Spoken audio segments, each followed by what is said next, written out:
ಕೆಂಪಣ್ಣವ್ರೆ, ಅಡಕೆ ತೋಟ ಮಾಡೋಣ ಅಂತ ಇದ್ದೀನಿ. ಎಷ್ಟು ಅಡಿ ಗ್ಯಾಪ್ ಅಲ್ಲಿ ನೆಡಬೇಕು ಏನೋ ಅಂತ ನನಗೆ ಗೊತ್ತಿಲ್ಲ. ನೀವು ಸಿಕ್ಕೋದ್ರಲ್ಲ, ಅದಕ್ಕೆ ಕಂಡೆ ಕೂಗ್ದು. ಸ್ವಲ್ಪ ಅದ್ರ ಬಗ್ಗೆ ಐಡಿಯಾಸ್ ಪ್ಲಾನಿಂಗ್ ಇದ್ರೆ ಕೊಡಿ ಕೆಂಪಣ್ಣವ್ರೆ. ಅಣ್ಣ, ತೋಟ ಬಂದು ನಮ್ಮ ಅಣ್ಣರೇ ಹೇಳ್ತಾರೆ ಎಷ್ಟಡಿಗೆ ಗ್ಯಾಪ್ ಅಲ್ಲಿ ನೆಟ್ಟವ್ರೆ ಅಂತ ಅಂದ್ಬಿಟ್ಟು ಕೇಳೋಣ.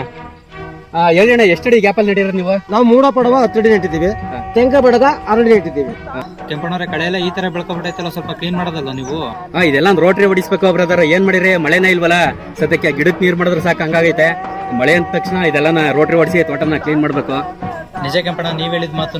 ಮಳೆ ಬಿದ್ದ ಮೇಲೆ ತೋಟ ಎಲ್ಲ ಕ್ಲೀನ್ ಮಾಡಿಸಿ, ನಾವು ನಿಮ್ ಪ್ಲಾನಿಂಗ್ ಪ್ರಕಾರನೇ ತೋಟ ಇದ್ ಮಾಡ್ತೀವಿ. ಸರಿ ಕೆಂಪಣ್ಣ, ಆಯ್ತು.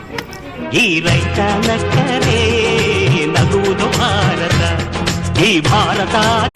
ಕೆಂಪಣ್ಣವ್ರೆ, ಅಡಕೆ ತೋಟ ಮಾಡೋಣ ಅಂತ ಇದ್ದೀನಿ. ಎಷ್ಟು ಅಡಿ ಗ್ಯಾಪ್ ಅಲ್ಲಿ ನೆಡಬೇಕು ಏನೋ ಅಂತ ನನಗೆ ಗೊತ್ತಿಲ್ಲ. ನೀವು ಸಿಕ್ಕೋದ್ರಲ್ಲ, ಅದಕ್ಕೆ ಕಂಡೆ ಕೂಗ್ದು. ಸ್ವಲ್ಪ ಅದ್ರ ಬಗ್ಗೆ ಐಡಿಯಾಸ್ ಪ್ಲಾನಿಂಗ್ ಇದ್ರೆ ಕೊಡಿ ಕೆಂಪಣ್ಣವ್ರೆ.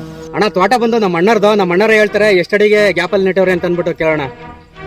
ಹೇಳಿ ಅಣ್ಣ, ಎಷ್ಟಡಿ ಗ್ಯಾಪ್ ಅಲ್ಲಿ ನೆಟ್ಟಿರೋದು ನೀವು? ನಾವು ಮೂಡ ಪಡವ 10 ಅಡಿ ನೆಟ್ಟಿದ್ದೀವಿ, ತೆಂಕ ಬಡಗ